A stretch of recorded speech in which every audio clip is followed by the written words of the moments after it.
Pernah gak sih kamu dengar anggapan kalau jadi muslim itu harus sederhana, harus zuhud, bahkan ada yang bilang miskin itu lebih dekat sama surga. Seolah-olah kekayaan itu cuma bikin kita jauh dari Tuhan. Tapi kok bisa ya?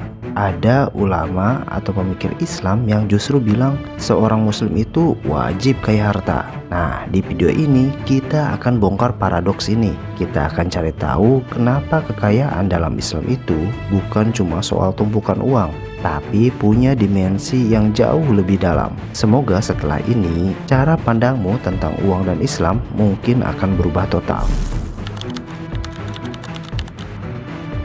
Mari kita mulai dengan pertanyaan fundamental. Apa sih tujuan utama hidup seorang muslim? Tentu saja beribadah kepada Tuhan. Nah, banyak dari kita mungkin berpikir ibadah itu cuma sholat, puasa, ngaji. Tapi kok bisa ya uang bisa jadi alat ibadah yang sangat powerful? Bayangkan, dengan harta, kamu bisa menunaikan haji dan umroh tanpa harus berutang atau menunggu puluhan tahun. Kamu bisa menunaikan zakat yang wajib dan bahkan memperbanyak sedekah serta wakaf yang pahalanya terus mengalir. Tanpa harta, bagaimana kita bisa berpartisipasi dalam ibadah-ibadah finansial ini secara optimal? Ya, kalaupun ada yang ngomong semua udah diatur sama Allah, tapi ingat, Allah tidak akan mengubah nasib suatu kaum kalau kaum itu gak mau usaha.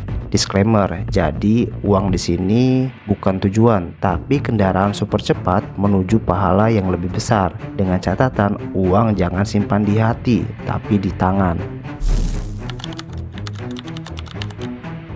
Selain untuk ibadah personal, kok bisa ya kekayaan seorang muslim itu punya dampak besar bagi umat? Coba pikirkan, bagaimana masjid-masjid bisa berdiri megah dan nyaman? Bagaimana sekolah-sekolah Islam bisa memberikan pendidikan yang berkualitas? Bagaimana rumah sakit bisa melayani kaum duafa? Semua itu butuh dana besar. Dengan kekayaan, seorang muslim bisa berkontribusi langsung pada pembangunan dan kesejahteraan umat. Bukan cuma itu, di era modern ini, kita butuh inovasi, riset, dan teknologi untuk memajukan peradaban Islam. Dan semua itu lagi-lagi butuh modal. Jadi kekayaan di sini adalah fondasi untuk memperkuat umat dari infrastruktur fisik hingga inovasi masa depan.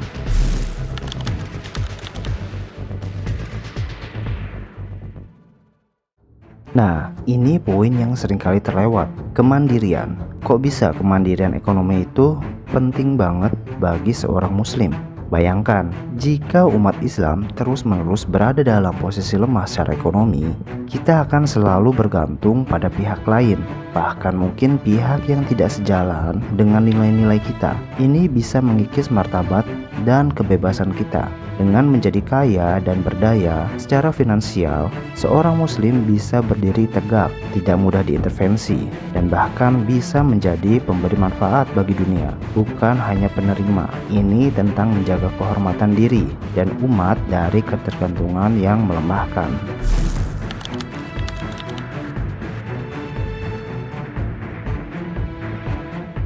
Kalau begitu, apakah berarti kita harus gila-gilaan cari uang tanpa peduli cara?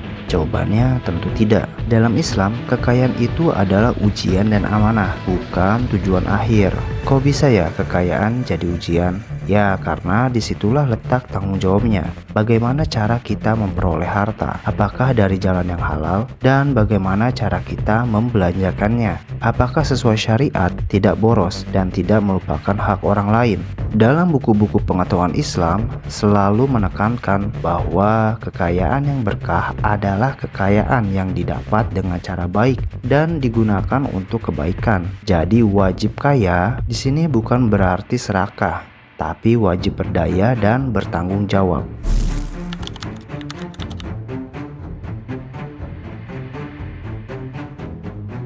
Nah, di Indonesia sendiri ada beberapa contoh inspiratif yang membuktikan bahwa kekayaan bisa menjadi alat untuk memperkuat umat. Salah satunya Muhammadiyah. Muhammadiyah dikenal sebagai salah satu organisasi Islam terkaya di dunia loh ya, bukan di Indonesia aja, dengan aset yang diperkirakan mencapai ratusan triliun rupiah. Kekayaan ini Sebagian besar berasal dari harta wakaf berupa tanah dan bangunan yang dikelola secara profesional. Tentu hal ini sangat berdampak bagi umat. Dengan aset yang besar, Muhammadiyah memiliki amal usaha Muhammadiyah yang sangat luas dan berdampak, mulai dari ribuan sekolah, madrasah, universitas, rumah sakit, panti asuhan, hingga program-program sosial dan kemanusiaan. Kontribusinya mencakup bidang pendidikan, kesehatan, dan kesejahteraan sosial yang tidak hanya dinikmati oleh umat Islam, tetapi juga masyarakat umum. Yang kedua, dari tokoh Islam, Chairul Tanjung. Dikenal sebagai si anak singkong, Chairul Tanjung adalah salah satu pengusaha muslim terkaya di Indonesia. Ia adalah pendiri CT Group, sebuah konglomerasi bisnis yang meliputi sektor media seperti Trans TV, Trans 7, retail, Transmart, perbankan, Bank Mega, dan properti Trans Studio. Dampak bagi umat tentu juga sangat besar. Selain suksesan bisnisnya, Chairul Tanjung juga aktif dalam kegiatan sosial dan kemanusiaan, terutama di bidang pendidikan dan pemberdayaan ekonomi. Ia sering memberikan beasiswa dan bantuan sosial, serta berkontribusi dalam pembangunan ekonomi nasional. Kisah hidupnya menjadi inspirasi bagi banyak orang, menunjukkan bahwa kesuksesan finansial dapat diraih dengan kerja keras dan integritas.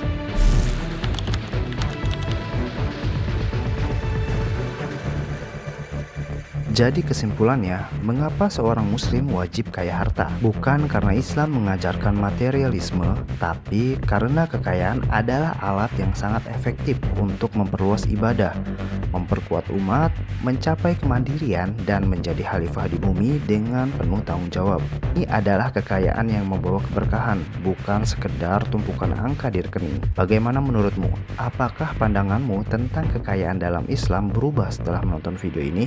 Bagikan pendapatmu di kolom komentar. Jangan lupa like, subscribe channel ini agar kita bisa terus belajar hal-hal menarik lainnya bersama.